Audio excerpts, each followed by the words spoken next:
Hello भाइयों, कैसे हैं आप लोगों का स्वागत है हमारे एनटीपीसी के अंडर ग्रेजुएट मतलब 12th लेवल के एग्जामिनेशन की जो जीएस और जीके के जो क्वेश्चंस आने वाले हैं उसका पहला सेट लेकर के आए हैं और बहुत ही महत्वपूर्ण क्वेश्चन है।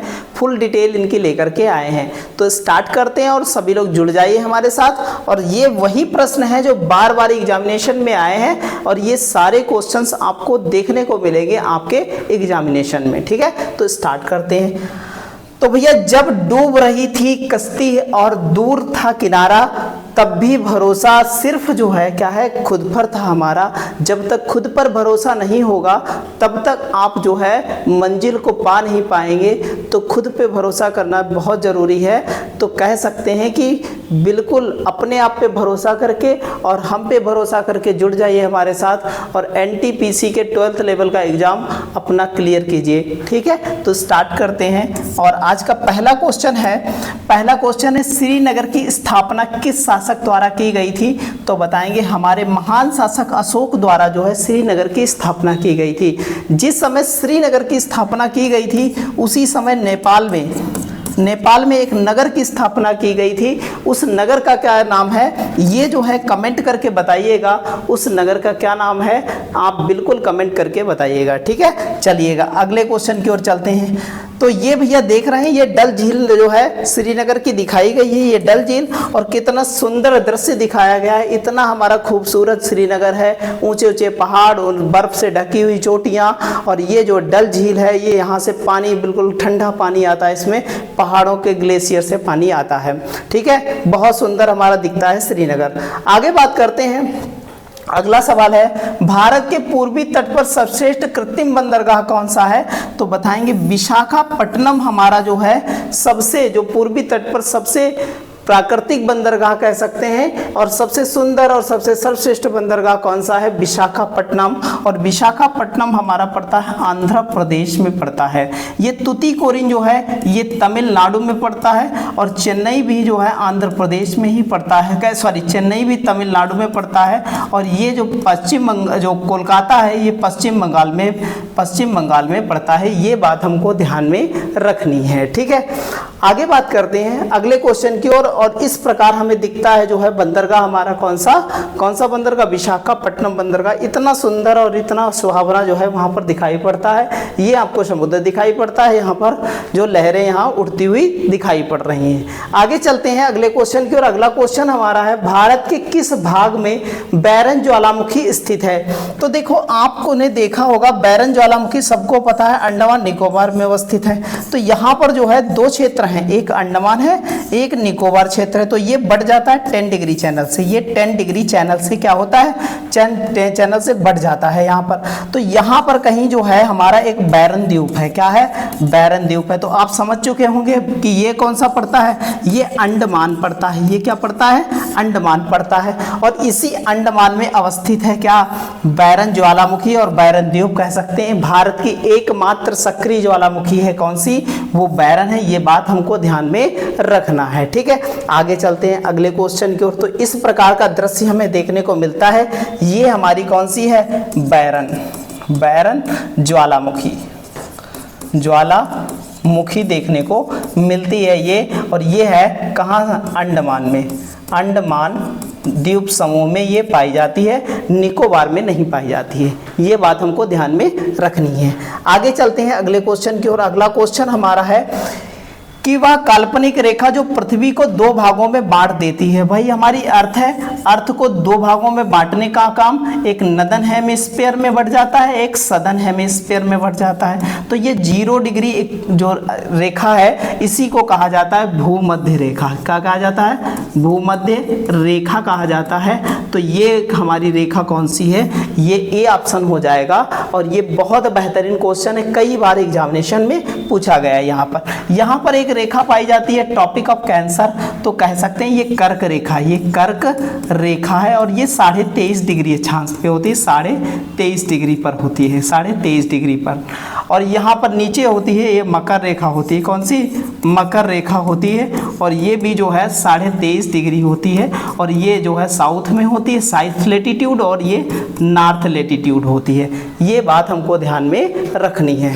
आगे चलते हैं अगले क्वेश्चन की ओर। तो यहाँ पर दिखाई गई इक्वेटर रेखा हमारी कौन सी है, जो पृथ्वी को 2 भागों में बांटने का काम करती है, 0 डिग्री इक्वेटर रेखा है, इसी को भूमध्य रेखा कहा जाता है। आगे बढ़ते हैं अगले क्वेश्चन की ओर चलते हैं। निम्नलिखित में से कौन सा अभ्यारण्य जंगली हाथियों के लिए प्रसिद्ध है? तो बताएंगे पेरियार। और पेरियार कहाँ पाया जाता है? तो पाया जाता है केरल में। केरल में पेरियार पाया जाता है। केरल में पेरियार नदी भी पाई जाती है, ये बात हमको ध्यान में रखनी है और ये हाथियों के लिए बड़ा फेमस है। चंद्रप्रभा की बात करें तो यूपी में पाया जाता है, ये मध्य प्रदेश, बांदीपुर मध्य प्रदेश में पाया जाता है।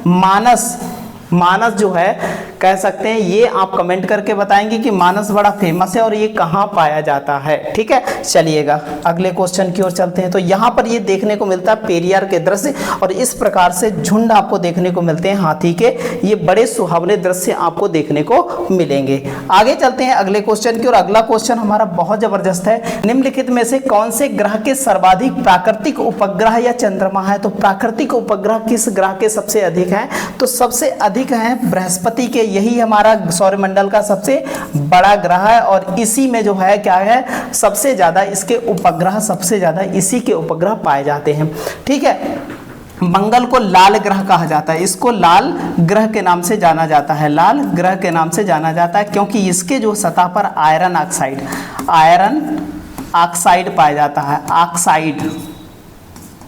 तो ऑक्साइड के पाए जाने के कारण जो है, यहाँ पर जो है ऑक्साइड के पाए जाने के कारण जो है क्या होता है, लाल ग्रह के नाम से जाना जाता है। शनि के चारों तरफ वलय पाए जाते हैं। शुक्र जो है बहुत इंपॉर्टेंट ग्रह है, सबसे गर्म ग्रह है, चमकीला ग्रह है, सांझ का तारा है ये, और भोर का भी तारा है ये, भोर का तारा भी है। ये बात भी ध्यान में रखनी है, बहुत इंपॉर्टेंट है। चलते हैं अगले क्वेश्चन की ओर। अगला क्वेश्चन हमारा बहुत अच्छा है, देखिएगा भैया। संविधान के किस संशोधन से शिक्षा का एक मौलिक अधिकार बना दिया गया? तो कहेंगे 86वें संविधान संशोधन जो है, इसमें शिक्षा को एक मौलिक अधिकार का दर्जा दिया गया। कहा कि 6 से 14 वर्ष के बच्चों को सभी को शिक्षा जो है प्राप्त करवाना अनिवार्य होगा, ये राज्य और उनके माता पिता का ये कर्तव्य होगा। ये दिया गया है हमारे कौन से 86वें संविधान संशोधन में। विश्व का सबसे ऊंचा पठार बताएंगे तो बताएंगे तिब्बत का पठार विश्व का सबसे ऊंचा पठार है। ये बात ध्यान रखिएगा, ये तिब्बत में, वर्तमान में तिब्बत पर अधिकार चाइना का है, तो ये चाइना में भी बोला जा सकता है कि वहां भी पाया जाता है। अगर पूछा जाए भारत का सबसे ऊंचा पठार तो बताएंगे भारत का सबसे ऊंचा पठार, ये भारत का सबसे ऊंचा पठार कौन सा है? तो बताएंगे दक्कन का पठार, बिल्कुल ठीक है। चलिएगा अगले क्वेश्चन की ओर। अगला क्वेश्चन है, देखिएगा इस प्रकार के हमें पठार देखने को मिलते हैं। ये तिब्बत का पठार है, ये किसका है? तिब्बत का पठार है। ये आपको तिब्बत का पठार देखने को प्लेटो मिलता है, तिब्बत का प्लेटो मिलता है। ठीक है, देखिएगा। चलिएगा अगले क्वेश्चन की ओर। अगला क्वेश्चन हमारा बहुत जबरदस्त है। कर्क रेखा और मकर रेखा के बीच का क्षेत्र क्या कहलाता है? तो बहुत बढ़िया सवाल है और बहुत जबरदस्त क्वेश्चन है। तो बताएंगे उष्ण कटिबंधीय क्षेत्र पाया जाता है, ट्रॉपिकल जोन पाया जाता है। ये बात हमको ध्यान में रखनी है, बहुत इंपॉर्टेंट है। तो ये जो जितना रेड वाला एरिया है, ये सारा एरिया ट्रॉपिकल जोन के अंतर्गत आता है, जो हमारा कर्क रेखा और जो है मकर रेखा के मध्य में पाया जाता है। इसी के बीच से इक्वेटर रेखा मतलब भूमध्य 0 डिग्री अक्षांश रेखा गुजरती है और यहाँ पर ही सबसे ज्यादा वर्षा होती है। इस क्षेत्र को उष्ण कटिबंधीय क्षेत्र या ट्रॉपिकल जोन भी कहा जाता है, ये ध्यान रखिएगा। नीचे जो है ये शीतोष्ण क्षेत्र और ये शीतोष्ण क्षेत्र, और ये ऊपर वाले जो पोल्स पर होते हैं शीत कटिबंधीय क्षेत्र होते हैं, ये ध्यान रखिएगा, कई बार एग्जामिनेशन में पूछा गया है। ठीक है, आगे बात करते हैं, चलते हैं अगले क्वेश्चन की ओर। अगला क्वेश्चन है, बोमडीला दर्रा किस राज्य में अवस्थित है? तो बोमडीला दर्रा हम बताएंगे तुरंत हिमाचल प्रदेश राज्य में अवस्थित है। ऑप्शन नंबर क्या हो जाएगा? सी हो जाएगा, जगह कहाँ है, हिमाचल प्रदेश में बोमडीला दर्रा अवस्थित है। तो ये हमारे दर्राएं हैं, जैसे यहाँ पर नीति है, माना है, ये सब उत्तराखंड में पाए जाते हैं, लिपुलेख वगैरह। और यहाँ पर जो दीफू, ये सब अरुणाचल प्रदेश में पाए जाते हैं। यहाँ पर एक दर्रा पाया जाता है तुजू, मणिपुर में पाया जाता है। यहाँ पर जो है लद्दाख का दर्रा काराकोरम है। तो इस प्रकार से सारे दर्रे जो है आपको देखने को मिलते हैं। ये सब भिवारा लाचा और ये सब हिमाचल प्रदेश के दर्रे देखने को मिलते हैं। आगे चलते हैं अगले क्वेश्चन की ओर। अगला क्वेश्चन है हमारा, भारत का सर्वाधिक जस्ता उत्पादन करने वाला राज्य कौन है? तो भैया कौन सा राज्य जो है सबसे अधिक जस्ता उत्पादित करता है? तो बताएंगे राजस्थान भारत का राज्य है जो जस्ता का उत्पादन सबसे अधिक करता है। जस्ता मतलब जिंक का उत्पादन सबसे अधिक करता है। आगे बात करें, 3 बीघा गलियारा किन 2 देशों के बीच? इसका और नाम है 3 बीघा कॉरिडोर भी कहा जाता है, का जो समझौता किन 2 देशों को बीच जोड़ता है? तो ये जोड़ता है भारत और बांग्लादेश के बीच, और इन्हीं के बीच हुआ था। कब हुआ था? तो देखिएगा भैया ये हुआ कब था, तो इसके बारे में हम लोग जानकारी लेंगे। तो ये हुआ था भैया 2011 में हुआ था और लीज पर दिया गया था। ये भैया सारी डिटेल है इसकी, तो समय याद रखिएगा, सितंबर 2011 में ये सब हुआ था। ठीक है, आगे बात करते हैं अगले क्वेश्चन की ओर। विश्व की सबसे लंबी पर्वत श्रृंखला कौन सी है? तो विश्व की सबसे लंबी पर्वत श्रृंखला एंडीज पर्वत श्रृंखला है। ये बात हमको बहुत अच्छे से ध्यान में रखनी है, कौन सी? एंडीज पर्वत श्रृंखला है। बहुत इंपॉर्टेंट क्वेश्चन है। आगे चलते हैं, तो इस प्रकार की श्रृंखला आपको देख रहे हो चित्र में, इतनी भारी सी श्रृंखला दिखाई पड़ती है और ये बहुत लंबी श्रृंखला है, छोटी मोटी श्रृंखला नहीं है, और बहुत ही इंपॉर्टेंट ये क्वेश्चन है, ध्यान रखिएगा, बहुत इंपॉर्टेंट। चलते हैं अगले क्वेश्चन की ओर। अगला क्वेश्चन है हमारा, निम्नलिखित में से कौन सा अनुच्छेद राष्ट्रपति व प्रधानमंत्री के संबंधों को समुचित ढंग से परिभाषित करता है? तो बताएंगे आर्टिकल 78 जो है वो राष्ट्रपति और प्रधानमंत्री के संबंधों को समुचित रूप से क्या करता है? परिभाषित करने का काम करता है। ये बात ध्यान में रखिएगा बहुत अच्छे से।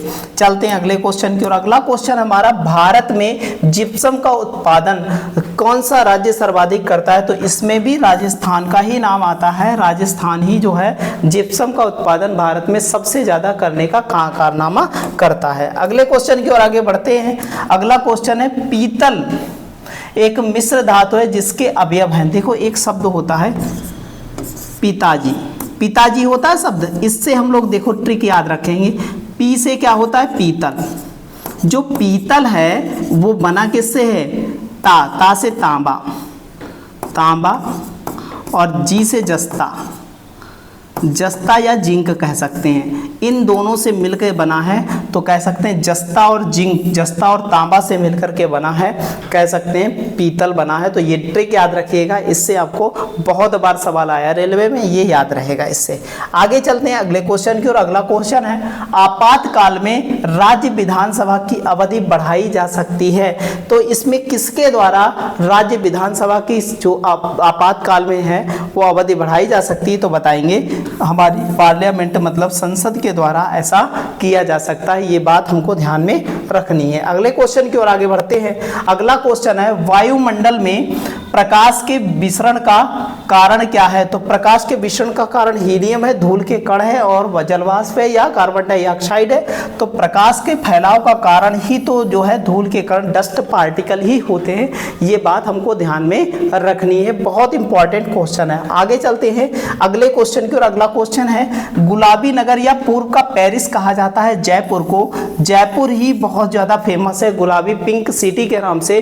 तो पिंक सिटी किसे कहा जाता है? तो बताएंगे जयपुर को। और ईस्ट का जो है पेरिस किसे कहा जाता है? तो बताएंगे पेरिस ऑफ ईस्ट किसे कहा जाता है? जयपुर को। ठीक है, आगे चलते हैं। इस प्रकार का जयपुर देखने को मिलता है। यहाँ हवा महल सबसे ज्यादा फेमस है और उसी का चित्र आपको दिखाया गया यहाँ पर है। ठीक है, आगे बात करते हैं अगले क्वेश्चन की ओर। किस मुगल शासक ने जजिया ब्राह्मणों से भी वसूल किया?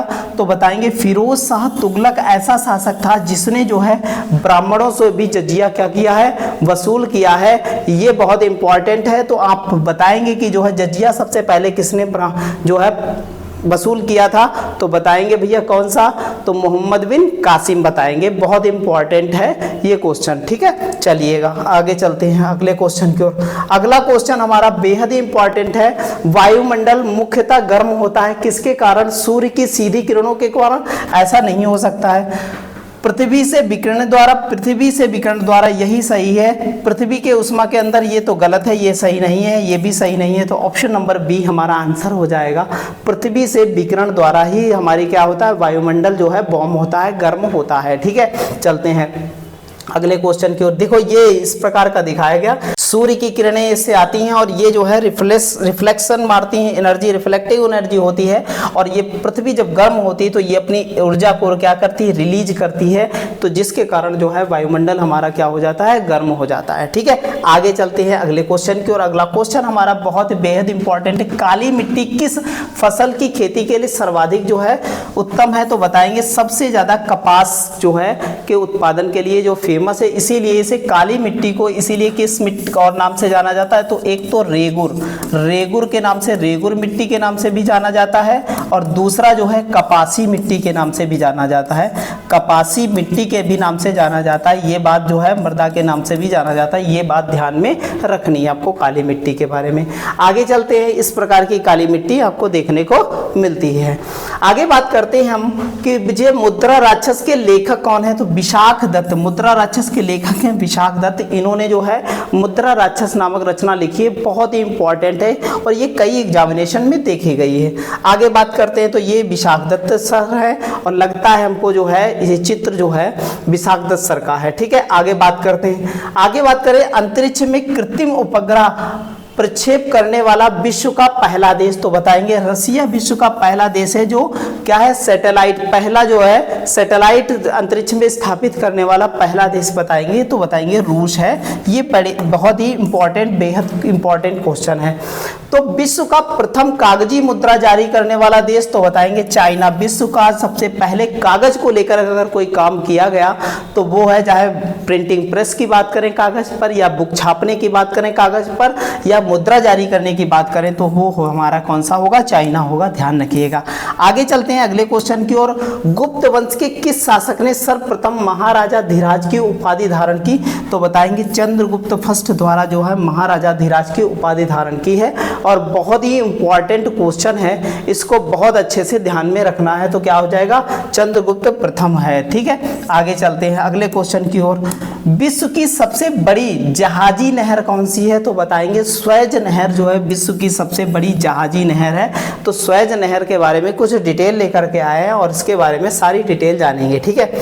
अगर स्वेज नहर की बात करें तो स्वेज नहर जो निकली हुई है, तो ये स्वेज नहर है, ये जो भूमध्य सागर और लाल सागर से होकर के ये जो जाती है, ये स्वेज नहर है। तो इसी से हम लोग काफी ज्यादा व्यापार यूरोप से होता है। अगर वहां स्वेज नहर से ना निकाले तो ये रूट जो है आपका कितना, यहाँ पर जो है 19,800 किलोमीटर और यहाँ 11,600 किलोमीटर में ही सारा जो है रूट जो है समाप्त हो जाता है। तो हमें बहुत ज़्यादा इस रूट से जो है फायदा होने वाला है, और यहाँ से बहुत सारे ये डेली रूटीन के जहाज हैं, कैसे जहाज जो है कितनी बड़ी मात्रा में इससे क्या होता है, व्यापार ट्रेड होता है, ठीक है। आगे बात करते हैं, चलते हैं अगले क्वेश्चन की ओर। अगला क्वेश्चन हमारा बहुत अच्छा है। दिल्ली के लाल किले का निर्माण किस मुगल शासक ने करवाया था? तो शाहजहां ने करवाया था लाल किले का निर्माण।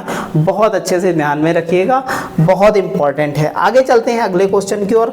सुंदरबन के जंगल को क्या कहा जाता है? तो सुंदरबन के जंगलों को मैंग्रोव वन भी कहा जाता है। ये बात हमको ध्यान में रखनी है, बहुत इंपॉर्टेंट है, ठीक है। आगे चलते हैं अगले क्वेश्चन की ओर। किस राज्य में सबरीमाला स्थित है? तो सबरीमाला किस राज्य में स्थित है? बेहद इंपॉर्टेंट क्वेश्चन है, तो बताएंगे केरल में सबरीमाला स्थित है। बहुत इंपॉर्टेंट क्वेश्चन है, ठीक है। चलते हैं आगे। ये इस प्रकार का टेम्पल हमें सबरीमाला टेम्पल देखने को मिलता है, और वहां पर बहुत ही फेमस है सबरीमाला टेम्पल, ठीक है। आगे चलते हैं अगले क्वेश्चन की ओर। अगला क्वेश्चन हमारा 500 से अधिक रजवाड़े मतलब देसी रियासतों के भारत में विलय के लिए कौन उत्तरदायी है? तो बताएंगे सरदार वल्लभ भाई पटेल। कौन से? सरदार वल्लभ भाई पटेल। ऑप्शन नंबर कौन सा? डी। ये सबसे ज्यादा जो है कह सकते हैं 542 में 539 रियासतों को जो है कह सकते हैं अपने अंडर मतलब भारतीय क्षेत्र के अंतर्गत लाने का जो है प्रयास इन्होंने ही किया था, तो यही जिम्मेदार है, यही उत्तरदायी है। ठीक है, चलते हैं अगले क्वेश्चन की ओर। अगला क्वेश्चन है हमारा, भारत में स्वच्छ जलीय मछली का सबसे बड़ा उत्पादक राज्य कौन सा है? तो बताएंगे पश्चिम बंगाल सबसे बड़ा उत्पादक राज्य है। ये बात हमको ध्यान में रखनी है, बहुत इंपॉर्टेंट ये क्वेश्चन है। आगे बताएं कि विश्व का सबसे बड़ी जो है द्वीप कौन सा है? तो सबसे बड़ा द्वीप कौन सा है विश्व का, ये बताएंगे, बहुत इंपॉर्टेंट क्वेश्चन है। तो बताएंगे कौन सा? ग्रीनलैंड विश्व का सबसे बड़ा द्वीप है। इसके बारे में कुछ डिटेल लेकर के आए हैं। तो भैया जो है यह दुनिया का सबसे बड़ा द्वीप है, जो कि जो है कह सकते हैं आर्कटिक और अंटार्कटिका महासागर के बीच में अवस्थित है। यह डेनमार्क जो है कह सकते हैं राजशाही के अधीन एक जो है स्वायत्त देश था, जो कि विदेशी मामले और सुरक्षा और क्या है आर्थिक नीति के छोड़ करके ग्रीनलैंड का अपना कानून है।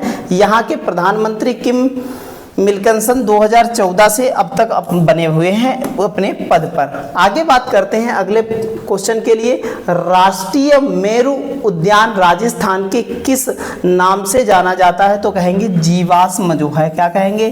जीवाश्म पार्क के नाम से जाना जाता है, बहुत इंपॉर्टेंट है। आगे चलते हैं अगले क्वेश्चन की ओर। तो ये भैया जो है इस प्रकार का जो है कह सकते हैं जीवाश्म पार्क हमें दिखाई पड़ता है, मेरु उद्यान। तो कैसा है, केंद्र सरकार द्वारा स्थापित किया गया पशु पक्षियों का स्थल राष्ट्रीय उद्यान कहलाता है, जबकि जो है राज्य सरकार द्वारा स्थापित किया गया तो अभ्यारण्य कहलाता है। तो राजस्थान में 3 राष्ट्रीय उद्यान है और 26 अभ्यारण्य अवस्थित है, ये बात हमको ध्यान में रखनी है। आगे चलते हैं अगले क्वेश्चन की ओर। संविधान के किस अनुच्छेद के तहत राज्यों के वैधानिक जो है तंत्र विफल होने पर राष्ट्रपति शासन लागू होता है? तो आर्टिकल 356 के तहत राष्ट्रपति शासन का प्रावधान है। अगर किसी राज्य का तंत्र विफल हो जाता है तो वहां पर राष्ट्रपति क्या करता है? अपने शासन को लागू करता है। आगे चलते हैं अगले क्वेश्चन की ओर। अगला क्वेश्चन है, पेनगंगा और बेनगंगा किसकी सहायक नदी है? तो पेनगंगा और बेनगंगा की बात करें तो ये गोदावरी की सहायक नदी है। गोदावरी जो है बहुत ही कह सकते हैं भारत की जो है दक्षिण भारत की गंगा के नाम से जानी जाती है। तो दक्षिण की गंगा के नाम से गोदावरी को जाना जाता है, और दक्षिण भारत की गंगा की बात करें तो कावेरी को कहा जाता है। ठीक है, चलते हैं अगले क्वेश्चन की ओर। तो इस प्रकार की हमें जो है गोदावरी रिवर हमें देखने को मिलती है। ये बहुत ही भारी जो है गोदावरी रिवर है, प्रायद्वीप की सबसे बड़ी नदी है, भारतीय प्रायद्वीप की। ठीक है, चलिएगा अगले क्वेश्चन की ओर चलते हैं। मनुष्य के गर्दन में कौन सी ग्रंथि होती है? तो बताएंगे कौन सी ग्रंथि होती है? थाइमस ग्रंथि होती है, जिसे थायराइड भी कहा जाता है, थाइमस ग्रंथि होती है, ये बात ध्यान रखिएगा। इस प्रकार की ये देखिएगा, ये जो थाइमस ग्लैंड पाई जाती है, ये 2 पार्टों में इस प्रकार से थाइमस ग्लैंड पाई जाती है, मनुष्य के क्या है गर्दन में पाई जाती है। ठीक है, चलते हैं आगे अगले क्वेश्चन की ओर। अगला क्वेश्चन है हमारा, संविधान सभा की राष्ट्रीय ध्वज समिति के अध्यक्ष कौन थे? तो संविधान सभा के राष्ट्रीय ध्वज के अध्यक्ष जो है कह सकते हैं डॉक्टर राजेंद्र प्रसाद थे। ऑप्शन नंबर क्या हो जाएगा? ए हो जाएगा। बहुत ही इंपॉर्टेंट क्वेश्चन है। आगे चलते हैं अगले क्वेश्चन की ओर। अगला क्वेश्चन हमारा बहुत इंपॉर्टेंट है, भारत में अंग्रेजी शिक्षा की शुरुआत किसने की थी? तो अंग्रेजी शिक्षा की शुरुआत करने का काम लॉर्ड मैकाले, और लॉर्ड मैकाले ने भारत के लोगों की लगातार बुराई की और हमारी एजुकेशन प्रणाली की भी लगातार इसने हीन भाव दिखाया है। ये है लॉर्ड मैकाले। ठीक है, चलते हैं अगले क्वेश्चन की ओर। अगला क्वेश्चन हमारा है, भारत के पश्चिमी समुद्री तट पर वर्षा किस मानसून से होती है? तो कौन से मानसून से वर्षा होती है? तो बताएंगे कौन से? दक्षिण पूर्व मानसून से वर्षा होती है। हमारे कौन से पश्चिमी तट पर होती है वर्षा, जो अरब सागर से आता है। तो ये हमारा देखने को मिलता है। तो इधर जो आता है बंगाल खाड़ी वाला मानसून, और इधर से हमारा जो है मानसून आता है दक्षिण पश्चिमी मानसून जो होता है, ये आता है अरब सागर से मानसून। ठीक है, बहुत अच्छे से चलते हैं अगले क्वेश्चन। वेस्टर्न घाट पर वही बारिश करता है। भारत का नेपोलियन किसे कहा जाता है? समुद्रगुप्त को कहा जाता है। यह व्यक्ति जो है दक्षिणावर्त और वामावर्त के 12 शासकों को पराजित करने का काम इसने किया था। ठीक है, बहुत इंपॉर्टेंट है। चलते हैं अगले क्वेश्चन की ओर। अगला क्वेश्चन हमारा बहुत इंपॉर्टेंट है, निम्नलिखित में से किसे शुक्र ग्रह कहते हैं? तो शुक्र ग्रह किसे कहते हैं? तो यहाँ इंग्लिश में दे रखा, और तो ये इंग्लिश वाला वर्जन पढ़ लो ना, वीनस कहा जाता है। क्या कहा जाता है? वीनस कहा जाता है। ऑप्शन नंबर क्या हो जाएगा? सी हो जाएगा। बहुत अच्छा क्वेश्चन है। चलते हैं अगले क्वेश्चन की ओर। तो ये ग्रहों के बारे में बताया गया, कौन कौन से ग्रह यहाँ पर अवस्थित हैं। ठीक है, आगे चलते हैं अगले क्वेश्चन की ओर। कुचिपुड़ी नृत्य किस राज्य से संबंधित है? तो कुचिपुड़ी की बात कर रहे हैं। कुचिपुड़ी किस राज्य से संबंधित? तो बताएंगे आंध्र प्रदेश से संबंधित है हमारा कुचिपुड़ी नृत्य। बहुत इंपॉर्टेंट है, ये बात हमको ध्यान में रखनी है। अगले क्वेश्चन की ओर चलते हैं। अगला क्वेश्चन हमारा, तो इस प्रकार से कुचिपुड़ी डांस किया जाता है, ये आपको देखने को मिलता है। कुचिपुड़ी एक मूवी आई थी, उसमें भी जो है ये जो है इन्होंने पुरानी कथाएं पढ़ करके जो कुचिपुड़ी डांस सीख लिया था और इन पर जो है उसका प्रभाव देखने को मिला था जो पात्र था। ठीक है, आगे चलते हैं। हिंद महासागर में स्थित सबसे बड़ा द्वीप कौन सा है? तो सबसे बड़ा द्वीप की बात करें हिंद महासागर में अवस्थित तो कौन सा बताएंगे? तो बताएंगे कौन सा? बोर्नियो द्वीप है। कौन सा है? बोर्नियो द्वीप है। बहुत इंपॉर्टेंट है, ध्यान रखिएगा। हिंद महासागर में अवस्थित सबसे बड़ा द्वीप कौन सा है? तो बताएंगे बोर्नियो द्वीप है। ठीक है, चलते हैं अगले क्वेश्चन की ओर। ये एशिया का भी सबसे बड़ा द्वीप है। शरीर की सर्वाधिक प्रबल अस्थि कौन सी होती है? तो शरीर की सबसे प्रबल अस्थि की बात करें तो ये जो है जबड़े में पाई जाती है। जबड़े में पाई जाती है, ये बात हमको ध्यान में रखनी है, बहुत इंपॉर्टेंट है। आगे चलते हैं। तो ये जबड़े की जो अस्थि है, जो ये जो है ये पाई जाती है और ये सबसे प्रबल अस्थि होती है। ठीक है, आगे बात करते हैं। अफ्रीका महाद्वीप का सबसे बड़ी झील कौन सी है? तो बताएंगे विक्टोरिया झील अफ्रीका महाद्वीप की सबसे बड़ी झील है। ये बात हमको बहुत बेहतरीन ढंग से याद में रखनी है। ठीक है, बहुत अच्छे से ध्यान रखनी है और यह जो है बहुत इंपॉर्टेंट है। ठीक है, चलिएगा अगले क्वेश्चन की ओर। अगला क्वेश्चन हमारा बहुत अच्छा है। मंगल की परिक्रमा कक्षा में जाने वाले प्रथम एशियाई देश का नाम बताइए। तो मंगल की कक्षा में जाने वाला पहला एशियाई देश तो हमारा देश, और सबसे सुंदर देश कौन सा है? भारत है, और यहीं से जो है सबसे पहले हम लोग पहुंचे थे। ठीक है, चलिएगा अगले क्वेश्चन की ओर आगे चलते हैं। तो ये मंगल ग्रह पर हम लोगों ने भेजा था और हम लोग सबसे पहले पहुंचे थे एशिया में। ठीक है, आगे बढ़ते हैं। चाइना भी नहीं पहुंच पाया था। तो अगला क्वेश्चन है हमारा, वातावरण की वह परत जो रेडियो को परावर्तित करती है, मतलब रेडियो एक्टिव जो तत्व हैं उनको परावर्तित करने का काम करती है, वो परत कौन सी होती है वातावरण की? तो बताएंगे कौन सी परत होती है? तो बताइएगा। तो बताएंगे आयनन मंडल। कौन सा? आयन मंडल होता है, ये बात ध्यान रखिएगा, बहुत इंपॉर्टेंट है। इसी में अवस्थित होता है कौन सा? ओजोन परत अवस्थित होती है, इसीलिए वो क्या करती है? ये भैया हमारा जो है क्षोभ मंडल सबसे निचली परत होती है वायुमंडल की, जिसके ट्रोपोस्फीयर, स्ट्रेटोस्फीयर, फिर मेसोस्फीयर, फिर जो है आइनोस्फीयर, फिर जो है एक्सोस्फीयर मतलब बाहर मंडल सबसे बाहर होता है। इस प्रकार से हमारा वायुमंडल होता है। आगे चलते हैं अगले क्वेश्चन की ओर। अगला क्वेश्चन हमारा, संविधान निर्माण करने वाला प्रथम देश कौन सा है? तो बताएंगे अमेरिका सबसे पहला देश है जिसने संविधान का निर्माण किया है, ये बात हमको ध्यान में रखनी है। तो इस प्रकार का जो है अमेरिका का सिंबल देखने को मिलता है। जावा और सुमात्रा द्वीप किस देश के द्वीप हैं? तो ये बताएंगे जावा और सुमात्रा द्वीप कौन से? इंडोनेशिया के द्वीप हैं, ये बात हमको ध्यान में रखनी है, बहुत इंपॉर्टेंट। और ये हमारा अंतिम क्वेश्चन था, तो बहुत ही ज़बरदस्त है ये। इंडोनेशिया, जावा का जो सुमात्रा और जो है ये इंडोनेशिया के अंतर्गत आता है। ठीक है, तो हमारा जो है बहुत ही ज़बरदस्त क्लास हुआ है। चैनल को लाइक कीजिए, शेयर कीजिए और सब्सक्राइब कीजिए, और इसी तरीके से हमारे साथ जुड़े रहिए। धन्यवाद।